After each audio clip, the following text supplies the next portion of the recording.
in designing capacity building programs, managing partnerships, and promoting sustainable development across Africa. I mean, I'm going to pause here to say, of course, you already understand that this type of bio is the reason why we have Barrister Ruth holding the session today. She, by all indications, understands the work that you are set and what you are currently being taught on the program. So she is in the capacity to lead this conversation today. Barrister Ruth also holds a master's degree in international human rights law from Nnamdi Azikiwe University, and she's the regional policy coordinator at Climate Parliament. And she also serves as national secretary and legal advisor for the Mandela Washington Fellowship alumni. This is just an inexhaustive list of some of the things that Barrister Ruth is involved in. So I would like to say, please, with a round of applause, please make welcome Ms. Ruth as she takes the session today. I'm going to shut up now and I'm going to stop sharing my screen because you have not come here to hear from me today. So all the best and thank you so much. Over to you, Ms. Ruth. Thank you, Ijoma. Please, I want all of us to confirm that you can hear me. Thank you for that introduction. Thank you for the invitation, and it's a pleasure to be here. So if you can hear me, and so she has introduced me to you. If you can just type maybe your name and your school or whatever. I also want to get a feel of the people I'm talking to. So just greet and then hi, I am so and so. For example, I'm Ruth. From here, maybe a student of this. If you're in university, I guess the demography is university students. All right. Okay, Mohammed, great meeting you. Hadassah, Ibrahim. Oh, Shehu. Wow, it's quite a spread. Paul, thank God. Mark, beautiful. Just keep it rolling. It's a pleasure being here. And without wasting any more time, I want to get into the session because it's going to be interactive, and we are going to, I hope to also have us, we're going to have a fun quiz after. Just a fun, it's critical thinking and it's all about, reasoning and all. And I would want to pick our brains even as we progress on this. So the first thing I want to start with is, what is critical thinking? So when you hear about critical thinking, what comes to your mind? I know that this is particularly focused on those that would be part of the debate. I've had the privilege of hosting national debates twice, and I have also participated in debates before now, apart from the fact that I'm a lawyer, and logic and philosophical thought, it's one of the courses I went through in school. But beyond debating, I think making coherent statements or conversations in your day-to-day activities actually involve a level of critical thinking, even in decision making. So beyond the knowledge that you will acquire from this for your debate competition, it's something that is generally applicable across issues of life. So when you hear about critical thinking, what comes to your mind? So I look forward to responses. You could just type, or for this, you could raise your hand and okay, brainstorming. Shehu said critical thinking is brainstorming. Okay, thinking beyond the box. Select. Sorry if I did not pronounce that. Intensive reasoning. Beautiful. Okay. So I would say you're all right. It's correct. I would say critical thinking is constructive thoughts. Okay, beautiful. So I would define it as a disciplined process of actively conceptualizing, analyzing, and evaluating information to reach an informed decision. So it first of all has to deal with conceptualizing. When you talk about conceptualizing, defining what something is, then analyzing it, even synthesizing it, that's merging it with existing knowledge, and then evaluating information to arrive at an informed conclusion. So, and why is critical thinking important? The thing is, because I know that this is reasonably preparing you. Okay, Desmond, good to have you here. You're welcome from Unical. So why is critical thinking very important in debates?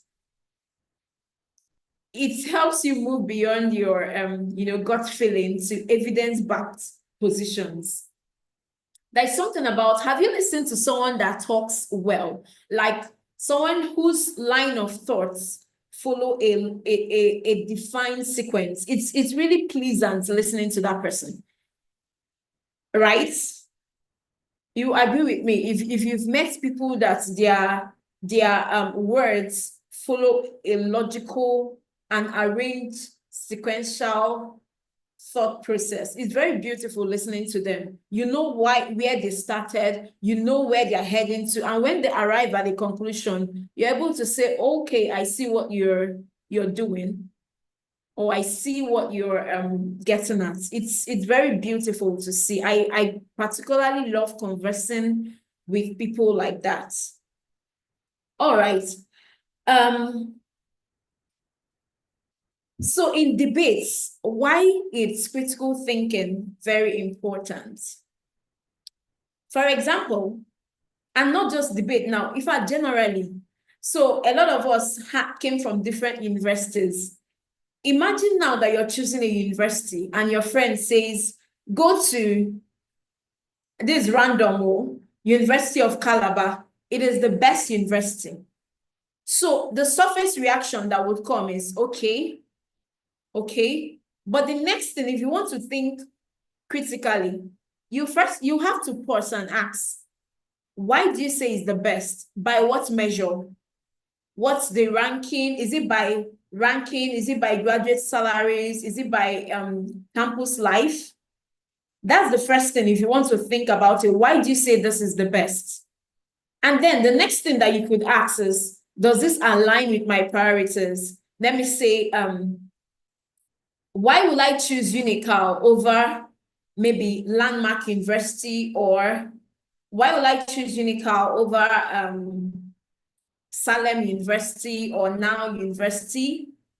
You could check, okay, these people are doing my course and they are very good in my course. It could also be their graduates have this percentage success rates, have this percentage of success. It could also be costs. I would prefer maybe a federal government university to a state-owned university because maybe it could be cheaper. These are critical thinking models or critical thinking compartments. You're looking at the cost, you're looking at the location. For some persons, it may also be location. I want to go to this university because I want to study in the West. I want to study in the South. I want to study in the North. So these are now critical thinking. So the outcome of this is, so you gather your data after evaluating it by these parameters and then make an informed choice based on your needs. These are the things that critical thinking will demand of you. So now let's get into the lesson proper. What are the elements of logical reasoning? Is there any law student here? Do we have law students here? Do we have law students? Any law students? Okay, Paul. Oh, beautiful. So but I don't think it's just this question is exclusive to law students alone. What are the elements of critical thinking? Or what are the elements of logical reasoning? Can someone try? What are the elements of logical reasoning?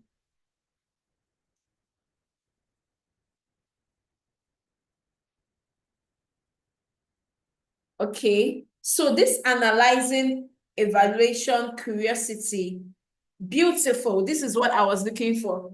Premises, inference, conclusion, okay, validity. You added that word. All right, it's brilliant, but there are three major elements of logical reasoning. First of all, your premise. Your premise or your premises, which is the fact or assumption that you start from. Then, for example, when you say, your premise could be drinking water drinking water regularly improves focus, or drinking water regularly helps you stay healthy. Or let me still use the first example. Drinking water regularly helps you improve focus. That's a premise. Then the second premise could be, I have a big exam today and I need to focus. So that now brings me to the next element of logical reasoning, which is inference. So the premise is the fact or assumption that you start from. If you're debating or you're conversing or you're making an argument, what are the facts or assumptions that you start from? Then the inference is like the bridge that is connecting your premise to your conclusion. Then the conclusion is that claim that you want your audience, or if it's in debates, your judges to accept. So let's get back to my example. Drinking water regularly improves your focus. I have an exam tomorrow and I need to focus. Therefore, I should drink water throughout the exam day. Therefore I should drink water throughout the exam day. It's more like your inference. Okay, is that bridge that is connecting your premise, which is the fact or assumption that you started with, and then your conclusion. So the conclusion will now be, I will carry a water bottle and set reminders to drink water every 20 minutes. This one is basically an example with everyday decision. Another example could be, let me say, okay, do you understand this? Do you understand this part on the elements of logical reasoning? So if you just signify in the chat box. I'll now go to, how do you build strong arguments? Like I said, I've had the privilege of serving as, apart from being a one-time debater, I've had the privilege in the past 2 years of serving as a judge in different debate rounds. Last year, I was also a judge in one of the debate rounds for Leap Africa, as well as my organization. So one thing I've noticed for excellent debaters is this thing I'm going to talk about now.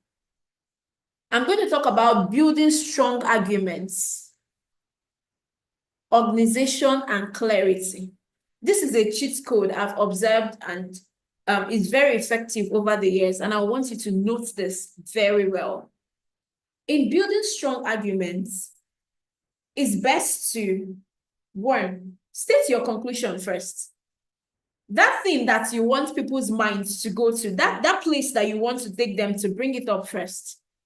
Then the next thing is you now start your premise. And it's very important. There are words that help you in arguments. Words like that you should use in your premise. Remember, like I said, your premise is more like you're stating facts. Because, since, given that, these are words that you should label your premises with. Then the next thing is to support with evidence. 3 things I've just said now.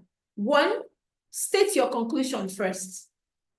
2, label your premise, your premises. Then 3, support with evidence.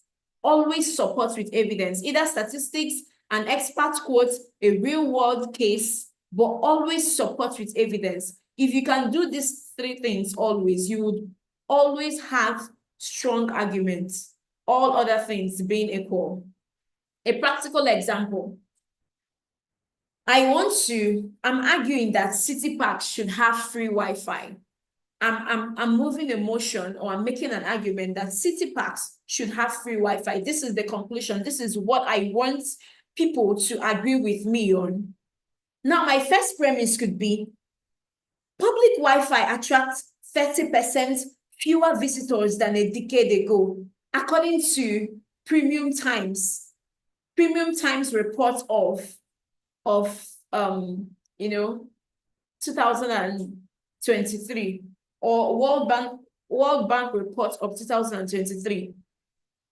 The second premise I could use is free Wi-Fi increases public space use by up to 20%. And this is a statistics from Urban Studies Journal, or one other journal like that. Then my inference will now be offering free Wi-Fi will revitalize park use. It will promote health. It will encourage community bonding. Now, I use these three things. I want to argue the motion that city park should have free Wi-Fi. I stated it as in that thing I had in mind at the end for people to agree with me on is what I stated first. Then I stated I made two premises. I used statistics. Statistics have shown that 30% of people would come to a park where there is free Wi-Fi. Then, according to the Urban Journal, also, free Wi-Fi increases public park use. It's because it promotes community health, communal bonding. It revitalizes park use. Then I've now made an inference. Offering free Wi-Fi would revitalize park use and help in making the city more habitable. This is an offhand example. Okay, did you get that? Did you get that part on how to build strong arguments? Then, as a very good debater, beyond building your arguments, it's also very important to know how to spot and avoid logical fallacies. So, one thing about debaters, on the one hand, you need to be very good with, making your arguments, but your rebuttal game has to be top-notch. And one of the hacks to having a very good rebuttal game is knowing how to spot fallacies, logical fallacies from your opponent, and also avoid it on your own part. Okay, so like I said, I've judged debates for 2 years now, and there are certain rubrics that are used in debates.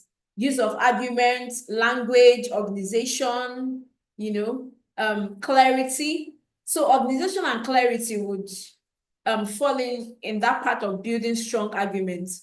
But spotting and avoiding logical fallacies, you see, that's where I would look at your rebuttal game. I'll give examples of different fallacies that people tend to use in debates. That it's very easy to spot, and it's also necessary for you to avoid. The first one is the straw man fallacy. Straw man fallacy. Who has an idea of what that means? Straw man fallacy.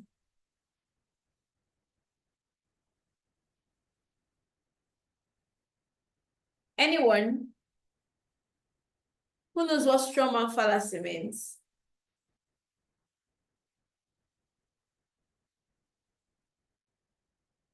Oh, no one.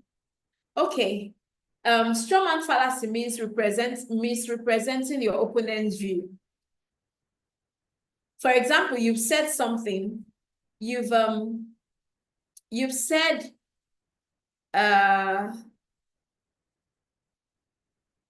let me give an example of this.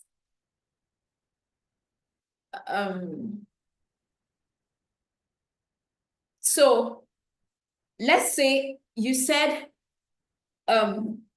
parks are, or let me say, okay, I'm looking for a very easy example.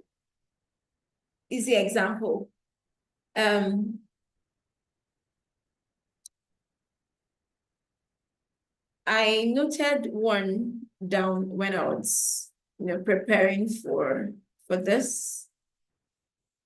Let me hope to find this. Okay. Strawman fallacy means, someone just made a statement and said, maybe I'm saying that parks should have free Wi-Fi. Someone now says having free Wi-Fi increases internet use by young people, or increases the risk of pornography by young people. It's not, you're misrepresenting my view. Okay. And when someone does that in a debate, let's say someone, so you make a point, and then someone comes and say, my opponent said that this free Wi-Fi increases pornography amongst youths. That's not what I said. That's not the point I want to make. So to fix that is just to quote the person's words. Quote your words. Let's say if someone says that about you, misrepresents your arguments, state it clearly. That's how to fix it. Another type of fallacy that I'll go into is ad hominem. So this one is easy. I trust that more people should know about this. Who knows the meaning of the fallacy ad hominem?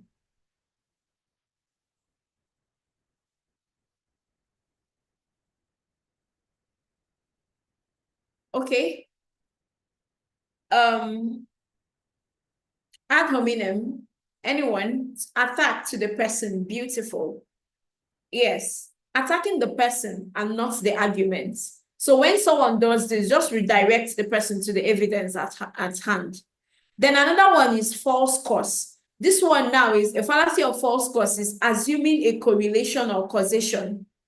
So how to catch it is check for alternative explanations or introduce control variables. For example, okay, let me list out all the different types of fallacies I've noticed in debates or in arguments generally. The next one is fallacy of hasty generalization. Someone would make a broad claim based on limited data. What you do to counter that kind of fallacy is to look for small sample sizes or ask for more evidence. And this is where I would give an example. Someone will say, renewable mandate hurts jobs. Or let's say the use of machines cause people to be out of jobs. That's a fallacy of hasty generalization, probably just because a factory closed down. Or let me use a general one. The use of AI could be hurtful to jobs. That's a fallacy of hasty generalization, maybe because the person could bring up an argument that some persons lost their jobs as a result of the introduction of AI. But your rebuttal could be that closure. But if you're rebutting such a statement, you could say that closure was due to maybe lack of upskill. The staff there were not upskilling or did not upskill. Or let me say the first example I gave, that renewable mandate hot jobs. You could make a rebuttal by saying that closure was due to mismanagement, not rebuttals. There were 20 new solar jobs that opened in so and so region. Okay, that's a rebuttal. You've made that thing an isolated case, and you've also given examples of other places where such things work. For example, someone that is saying AI could hurt jobs or could make people jobless.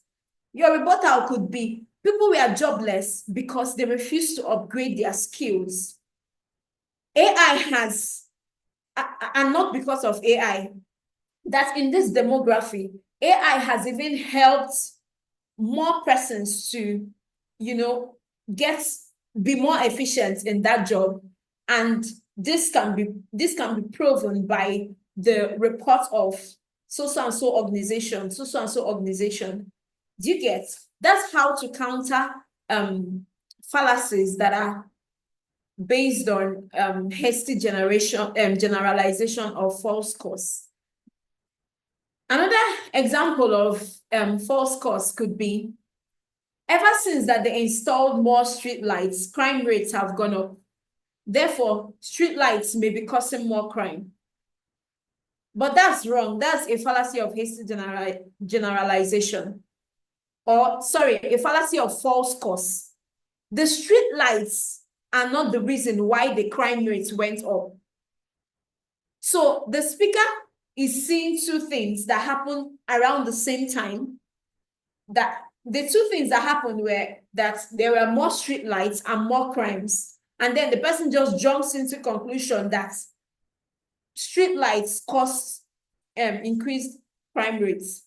But to deal with that wrong reasoning, other explanations could be because the street lights were installed because crime rate had already increased. Or a growing population led to more crime and a need for lighting, more lighting. Better lighting make crimes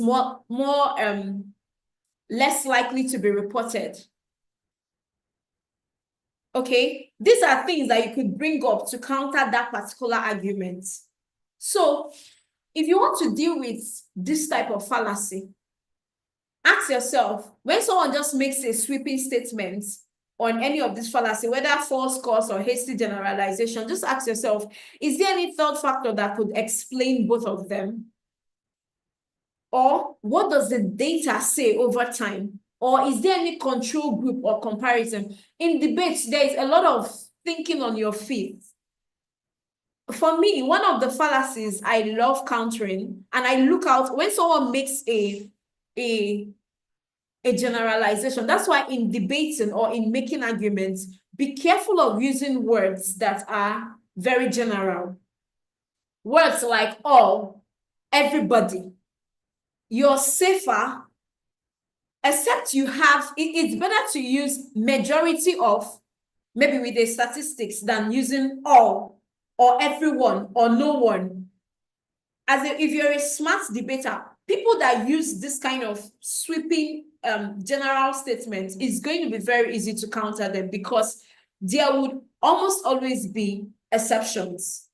So in debating, one thing I'll advise, except this is a very generally proven fact, if you're going to make a sweeping statement, it's better to use majority or 80% of, or like with statistical evidence, than just all on its own. You're going to open yourself to rebuttals. You're going to open yourself to being shot on the foot. So this will now lead me to, I would want to just run through this so that I can give time for questions. Are we following up to this point? Are we following up to this point? Let me know if you've been following up to this point. Okay, Rita. Okay, beautiful. Hadassah, Naomi, Boluatife, a medium. Okay, beautiful.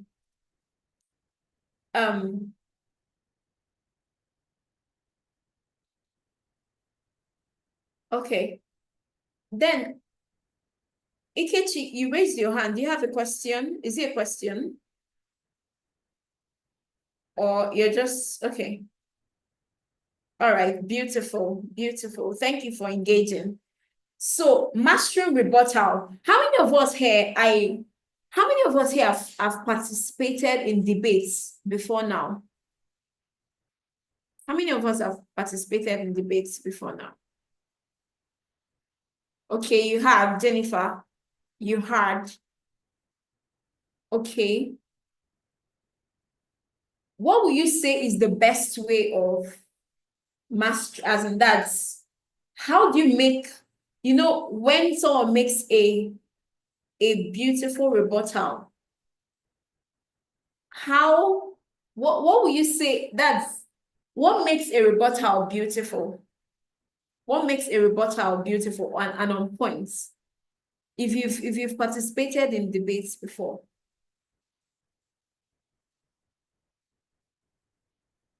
Okay, Gift said you've participated in a legal debate.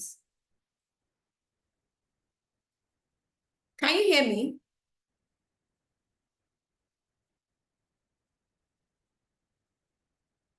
Okay, the way you structure your words, Boluwatife. Okay. Now using the parameters I gave, the inference, premises, and conclusion. Okay, logic and clarity, ability to rebut the idea behind the statement, good. Being able to counter the opponent's points with facts and rational thoughts, good. Okay. Okay. Beautiful submissions. The first thing in mastering rebuttals, or for lawyers here, cross-examination, if you're involved in moot court trials and you're making arguments, the first thing is listen attentively. So one of the things I've observed in some debaters, most times because you have your points, that's why it's very important to prepare very well beforehand. Prepare very well, as in that, do your back end preparation, so that when you come to debate, you're listening more. You would know how to counter, and you know how to think on your feet when you're paying attention. So the first thing in mastering rebuttal, I said, is words. Is words. Okay. Listening. Beautiful. Thank you, Samuel. Then the second thing is identify the weakest premise. The weakest premise is the one with the least evidence. You see that thing that someone just said offhand without backing up with reasonable evidence, please identify it and attack it. Then the next one is strike the inference. Show why the bridge from the premise to the conclusion fails. That inference. Once you've attacked that premise, show why it cannot lead to that conclusion that the person is offering or proposing. Then, when you do that, offer a counter inference supported by facts. Offer a counter inference supported by facts. I'll give an example. Subsidies always distort markets. What did I say earlier about using very general words? In debate, it's a very sure way to shoot yourself on the foot. That's a very weak premise. Someone has just said subsidies always distort markets.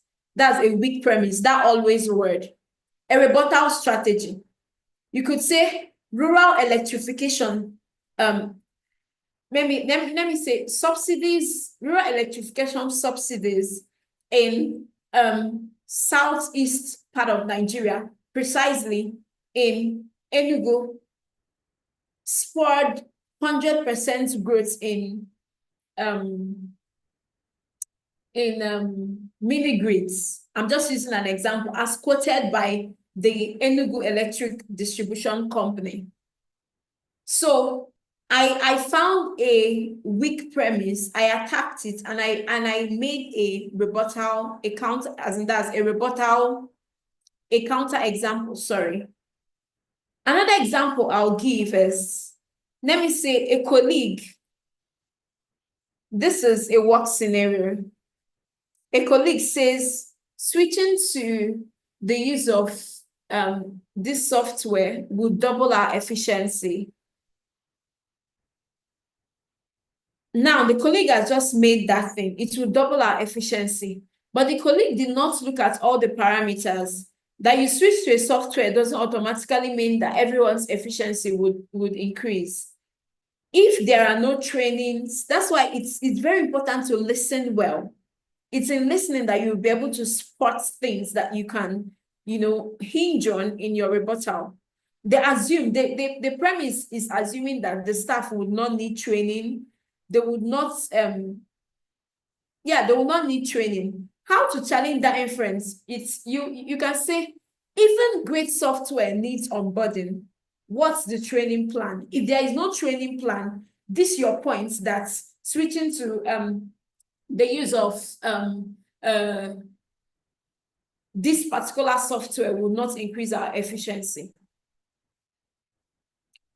A counter inference could be, with software B, which our team already knows, we can actually see a 30%. For example, now, someone is saying ChatGPT is outdated in AI software. Let's move to Gemini. Now, the person is assuming, because I believe it will improve. I'm just using an example. These are very basic examples. They are very much more sophisticated AI software. There was one that in my team was introduced, and the general premise, logical premise in quotes, in introducing that software is the knowledge that it would improve our efficiency. But a counter argument would be, if this thing wouldn't automatically improve our efficiency, there has to be a training for it. On the alternative, we could, since people already know about this particular software, why don't we use it and then later on upskill? In my office, for project planning and management, a software was introduced, Asana. So generally, there is people did not really know about, many persons. I work for an international organization, so we had a call, and it was discovered that, so the Asana was actually meant to, in quotes, improve our effectiveness in planning. We have a workshop, a regional workshop that we are planning, but the person that proposed that did not consider the fact that people might not really know about it, and there was no plan for training. And that was now how an ad hoc training was organized in that call, just to put people through on that. So my point is, just identify a weak premise and think about how someone just proposed or made that argument without considering all the factors. Now, I'll end with this. Okay, second to last point on this critical thinking, which is structuring your speech flow. If you want to make an excellent, argument or a presentation, your opening has to be strong. Your opening has to be strong. And I've talked about, bring people to that place where you want them to go to. That starts with that conclusion, the end in mind. Define your terms. Have a structure on your arguments. Then stay on point. If you're addressing a point, stay on it. Then it's also advisable to use words that, for example, when you want to say, I want to propose the motion that says that 4-day work week boosts productivity. Or let me say, working from home boosts productivity. Now, this is what you want people to go to. It's beautiful if you can tell people that. I would help you see reasons why working from home boosts productivity with 3 points. Now, in numbering your points, you've already created an expectation in the mind of your listeners by the use of that hack of saying, I'm going to tell you this in 3 points. So they're expecting point 1, this. According to according to Daily Trust News or World Bank statistics or whatever statistics you want to quote, people that work from home are more relaxed, blah, blah, blah. Thirdly, therefore, working from home has been linked to blah, blah, blah, blah, blah, which is why working from home is important, blah, blah, blah. I'm just giving an example. Let's say, okay, I want to argue that it's not necessary that we work 5 times a week. I want to propose that work weeks be just 4 days. I was just thinking about this. So last week we had last 2 weeks we had Good Friday, so we ended up working for 4 days. Then this week we had Easter Monday, and it ended up being a 4-day work week. And then next week we'll have Workers' Day. That's a 4-day work week. Let's say I want to bring an argument on why a 4-day work week boosts productivity. Point one, I'll say lower burnout. Studies show that maybe 40 hours work helps in increasing outcome. Then someone would ask maybe, what about the costs? You could say, I'm glad you asked about the cost. Let me, first of all, because burnouts are reduced, people's work rates are optimized and maximized. Therefore, a shorter work week means happier employees, lower overhead costs, sustained output, and optimized output. This is just my argument, just for a 4-day work week. It's actually beautiful. I wish it would continue. So in conclusion, I would say this: before you speak, if you want to always speak critically and have your points in a logical sequence, ask yourself this: are my premises backed up by data or credible authority? Do I have credible authorities to back me up? Authorities are different, and it depends on your audience. It's going to be more believable when you say that your statistics was from World Bank, maybe something related to economics and finance. When you quote a statistics from World Bank, then I was having a session with some undergraduates at last year or last 2 years, and I said, quoting Wikipedia as your source and quoting World Bank 2023 data as your source, there are two different things. There is a level of credibility that World Bank as a source would give that Wikipedia may not give. So it just depends. You need to know what to use, basically. Okay? Or let me say, no, I think that suffices.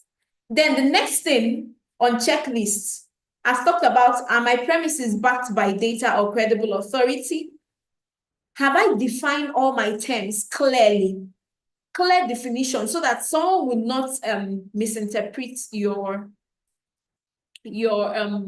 arguments. Remember, one of the fallacies that we talked about is straw man fallacy, where someone misinterprets your arguments or your proposition. So define your terms very well. Then, do all my inferences follow logically? Don't leap. Don't pass. If you're saying water is necessary for your health, drinking water constantly is necessary for your health.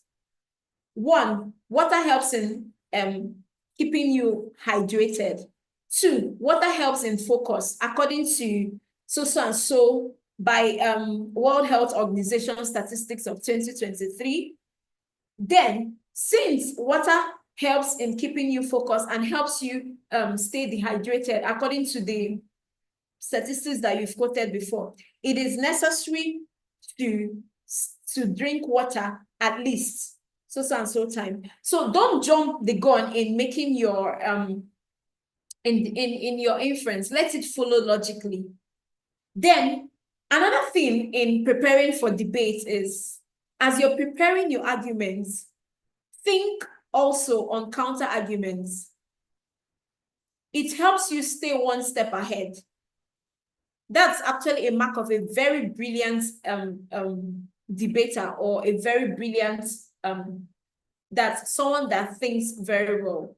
When you're proposing something, also find arguments for it, against it, sorry. So when you find arguments against it, you could now think of how to debunk those arguments ahead of whatever your opponent or whoever you're talking with would bring up. Okay? Then, when you think about a counter argument, Also work on a rebuttal for it, a very short rebuttal for it. Most of the time, if you do this, most of the time, that thing that you anticipated that your opponent would say as a rebuttal would actually be what he would say, and you have something to counter it. All right, so in closing, I would say that critical thinking and logical reasoning would turn opinions into persuasive, evidence-driven arguments. And in the heat of debate, lean on structure. Structure your arguments very, very well. Make sure that your premises are clear. Make sure that your evidence is solid. Make sure that your inferences are airtight. And you would always be on top of your game. So I want to ask us, let me just do a little brain teaser for us before I open the floor for 1 or 2 questions. When someone says, everyone on social media say that law is bad, that let me say the Climate Change Act has a problem, or let me say everyone on social media says that the Electricity Act of 2023 is defaultive, so it must be defaultive. What fallacy did the person employ there? What's that fallacy?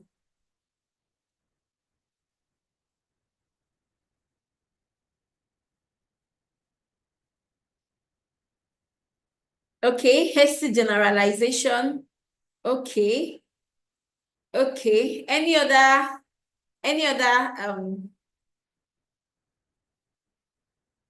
well, it's also right. It's right. Hasty generalization, and it could also be appeal to popularity. Let me give another example. The sun, okay. If we allow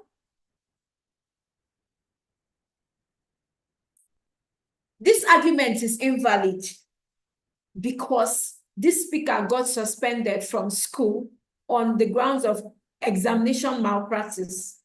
What fallacy was employed there?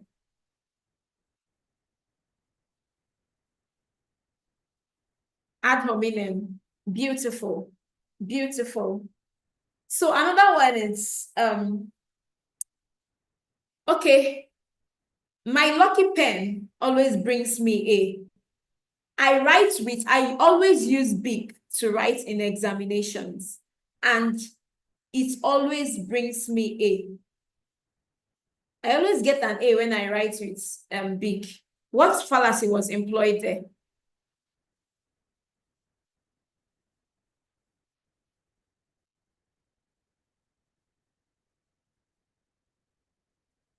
Okay.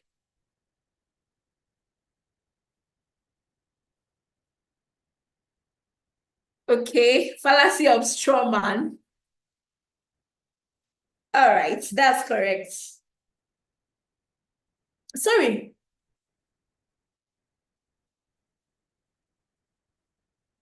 Okay, I'm seeing false cause.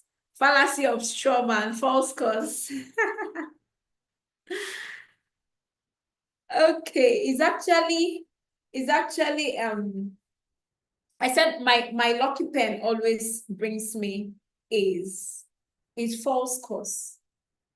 You equated I've heard students say before exam that there is a particular pen that they use that helps them. It's actually false cause. You're equating your success in exam to, or they'll say I don't drink, or I drink coffee and the coffee helps me stay awake.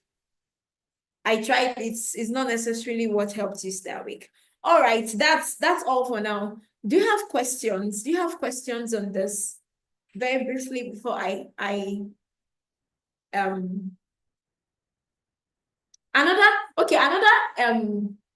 another example of a fallacy which a lot of persons use in arguments.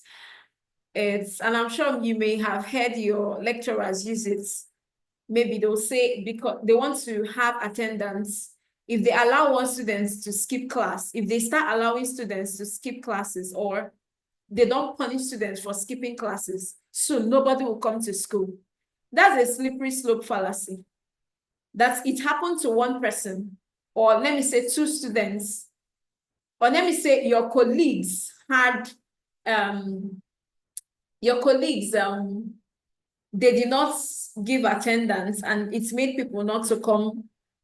It's made some persons not to come to class. Doesn't mean everybody is going to come to class. That's a fallacy of slippery slope. Another example is, this one now is a funny one.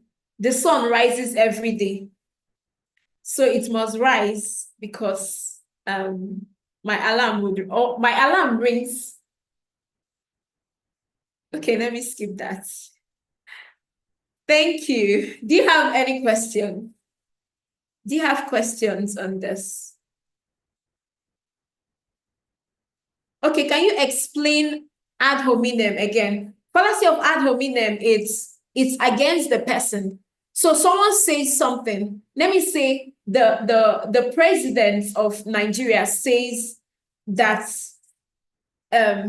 we are going to introduce electric vehicles because we want to reduce the number of fuel consumption. Then you say, someone is now saying that introducing electric vehicles doesn't necessarily mean that fuel consumption would reduce. After all, what does the president know? He studied, he dropped out of school. I'm just using an example now. So instead of analyzing what the person said, you're attacking the person. That's fallacy of ad hominem. So kindly list the fallacies again. Okay. The first fallacy I talked about here is straw man, misrepresenting your opponent's view. Ad hominem, attacking the person and not the argument. False cause, assuming correlation or causation. Maybe someone said, I used this brand, this particular soap. Or let me say, I use Close Up because it makes my teeth white. I use Oral-B because Oral-B makes my teeth white. That's a fallacy of false cause. You assume that because you're using Oral-B, that's why your teeth is white. And there is no proof. There is no proof. It could just be something that it's correlated, but it doesn't necessarily, so that two things happen at about the same time doesn't mean that they are correlated. Your teeth could be white because it was already white, or but it's different where you say Oral-B has been proven to help in teeth whitening according to World Health Organization analysis on the ingredient, the chemicals that were used to that's a better argument. But saying your teeth became white because you started using Oral-B, it's assuming correlation or causation, and it's a fallacy of false cause. And another fallacy I talked about is hasty generalization. Something like saying all AI would make people lose their job, would make everyone lose their job. That's a hasty generalization. Does that answer your question? Any other question? Okay, why arguing? Why arguing? Can you say something like, my opponent may say this, but then you give a point? Okay, that's preempting your opponent's point. Yes, but it's best to do this after. Make sure that you've marshaled out your points. Your premises are there. You've backed up by evidence. After that, you could say, my opponent could actually say this in defense. But make sure that when you want to say that thing, that you have very concrete statistics, so that you will not preempt something that your opponent has said and you're not able to counter it. And if I'm a very smart person, I would now even puncture that your argument. So if you're going to preempt what your opponent would say, make sure that you're preempting it and you have very strong evidence to counter that thing that you're anticipating that he would say. Okay. Can we call that an irony? What are you calling an irony now?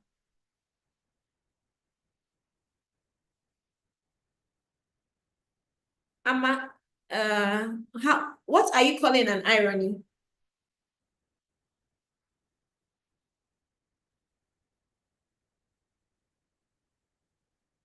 Opposite in meaning. So I do not understand the question.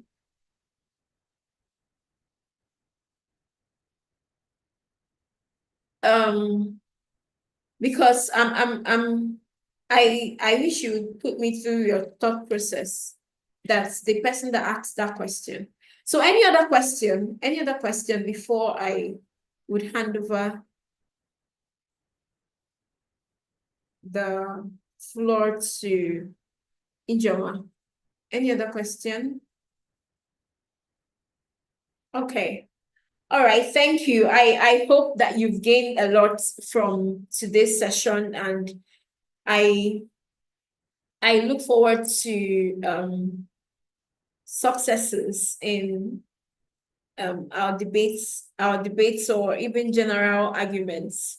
Thank you so much. It's been engaging. Thank you for engaging. Thank you for your questions and your responses. Thank you so much, Miss Ruth. Thank you. Thank you so much for this class.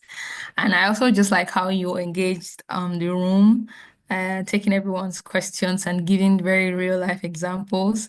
So students, I would want to ask you to go back and rewatch this video on YouTube because it's going to be available that you remind yourself, especially as we're going into the next track or the next segment of this program. Please say a very big thank you to Miss Ruth if you haven't. Thank you so much, Ruth. I'm just going to talk to students for a little bit before we head out for today. We know we have stretched the time, and that is only because there were a lot of people who had questions, and that's fine. I'm going to share my screen now. Wanted to discuss a few things just before we call it a day today. Is my screen being shared yet? Okay, it is, I believe. Okay.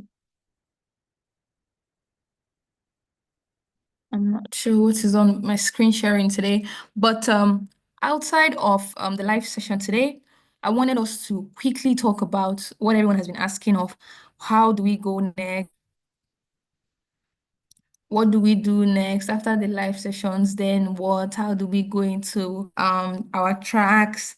Oh, I signed up for a different track, but now I'm interested in a different track. How do I go about that? These are some general questions that we have received in the past few weeks, and now we're ready to answer it. We didn't want to answer this question earlier because we wanted to see what the completion rates on the LMS and on the live sessions are. And now that we know that, we understand also that a lot of people have not caught up with their lessons as they should, and waiting on them would only slow us down because, as you know, this program was presented to you as a 5-month long program, and we're not going to keep it longer than that. So for the well, we have completions in the thousands now anyways. So for the people who have completed or are still on track to completing learning on the LMS and are on track with the live sessions and are sure they want to continue with the program on the change side of things or on the debate side of things, we have this link now available for you. You can scan the code or use the link bit.ly/track division to tell us, number one, that you're still interested in the program and to clarify with us what track you'd like to be part of. Even if, for instance, you had signed up for the debates before and now you want to go to the project, or vice versa, let us know. Just let us know what track you are now interested in, and we will be told from there. By the time we get this, please, please, and please, I would like for you guys to share this news. We would use all the help that we can get right now to remind people to fill out this link because we have a short time. Please use this link to tell us what you are still interested in. And from there, we would be doing the group pairing for people from your school. And then you can go into submitting your proposals and submitting your video pitches. What are the next steps? Next step is number one, tell us what track you are interested in. Second is that we would now help you be paired with people from your school with the help of even your ambassadors, right? And then the next step is that after you have been paired with this the people from your school in the note that each track should have, you would then go ahead to submit your proposals and your video pitches, which we would review, and then we'll get into the next segment which will entail sub-granting for your change project and also going into the elimination rounds of the debate. Your ambassadors are on standby now to start to help you from this next segment of the program. So please and please, I'm begging you to fill out this form and let us know.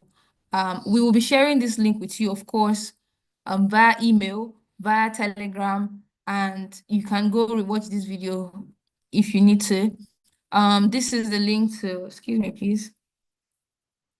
This is the link to the attendance right here. You can please scan the code, excuse me, and fill out your attendance. bit.ly/LVS, capital L, small v, capital S, with 3.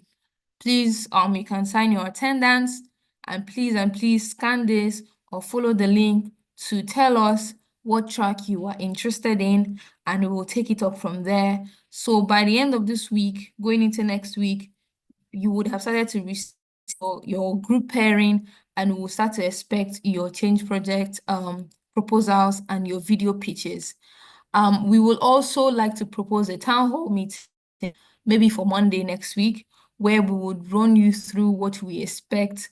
We will do the template. We'll share the template here, share it in your email beforehand, and then we'll share it on a call like this, and we go step by step on how to answer the questions that are going to be posed in your template, and give you a step-by-step overview on how we want your debate topics to be presented in your 5-minute video page for the debates.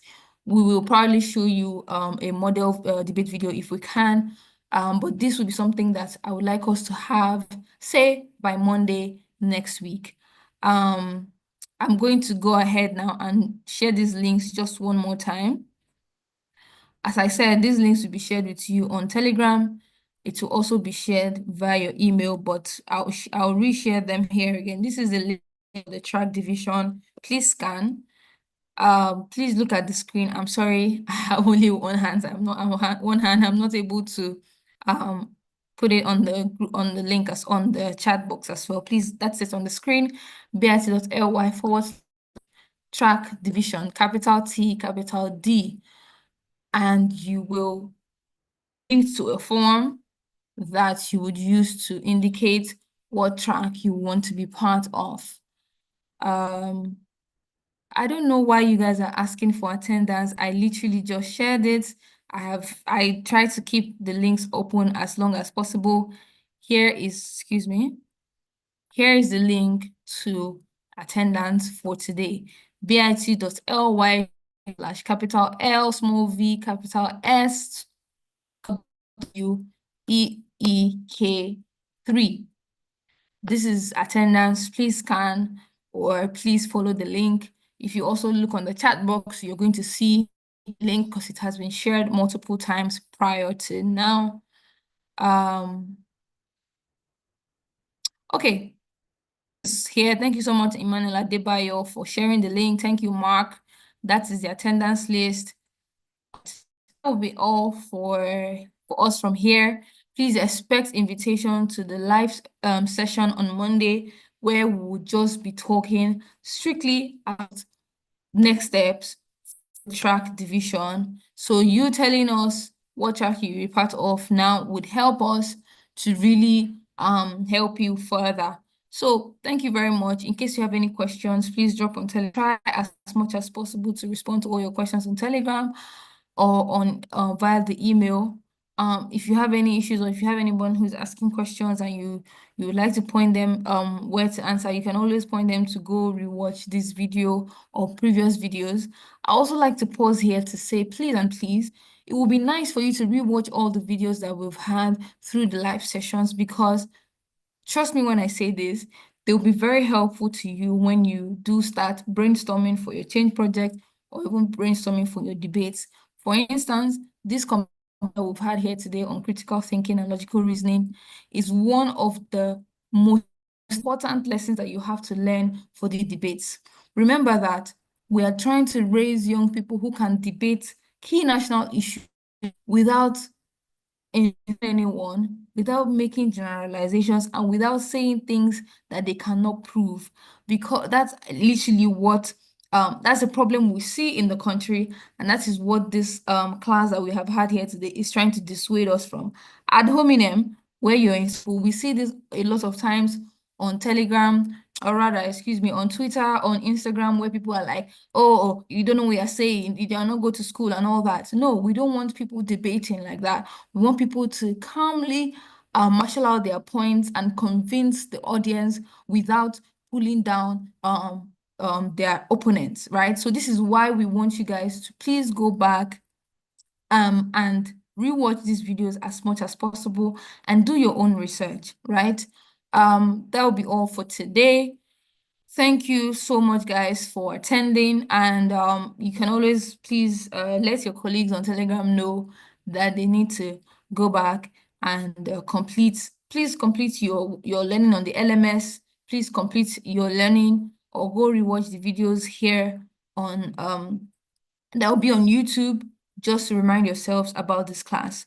All right, thank you everyone, and have a wonderful evening. Will you hear from us shortly? Thank you.